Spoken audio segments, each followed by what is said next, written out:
Hello, SK families. I am Craig Reinhardt, incoming principal of Simon Kenton. This message is mainly for parents, but I encourage students to listen as well and that you discuss options for education as a family. I have added the text here so that those who have difficulty hearing can still be informed. Parents, I realize that we are facing difficult decisions regarding how to best serve our students educationally right now. You will be asked next week to review a re-entry plan and complete a survey for each of your children in the Kenton County School District. On the re-entry plan, I have highlighted the information specific to Simon Kenton in blue. I also realize that other districts are exploring a variety of models for school re-entry, so I thought it would be helpful for you to hear about the options in our re-entry plan directly from me. The three options will be Virtual Learning Center, Synchronous at-home instruction, or synchronous in-person instruction. I'll describe all three methods below. Students who take part in the VLC program will complete all of their coursework on a program named Edgenuity. This work is self-paced, and students can work on this program outside of traditional school hours. Obviously, they can still work during the school day as well. Most of the courses consist of instructional videos and assessment to show understanding. These courses are performance-based, meaning that once a student successfully completes the class, they are awarded a credit and they are counted as present for 100% of the time. Parents can view progress through this program at any time as well. This option is good for students who want to work from home but do not want to be logged into a video conference with their class at specific times. Students who are self-motivated and those who do not enjoy as much interaction with teachers may want to choose this method. The second method is synchronous at-home instruction. Students who choose this method of instruction will not physically attend school in the building, just like those on VLC, but they will be responsible to be logged into their class video conference during the time school is in session.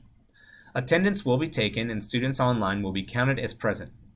Due to rotating classes during the day, students would be online with their first teacher of the day, 7:50 to 9:40, their second class of the day, 9:45 to 12:35, with a break for lunch built in, and their final class of the day, 12:40 to 2:30. On blue days, they will participate with first, third, and fifth periods, and on Pioneer days, they will be participating with second, fourth, and sixth period classes online. This is not the same as NTI was in the spring. We have learned from the experience this spring, and all classes will be delivered using Google Classroom as the delivery method. There will be due dates, assessments, etc. This is a good option for students and families who are concerned about attending in person at this time due to requirements for masks, risk of exposure, etc., but would still like to have face-to-face interaction with the teacher, virtually of course. Please note that you do have to be logged in at the specific time of day for each class from home. The third option is synchronous in-person instruction. Families that choose this option would have students attend school every day in person. Please understand this will not be school as you normally would expect it.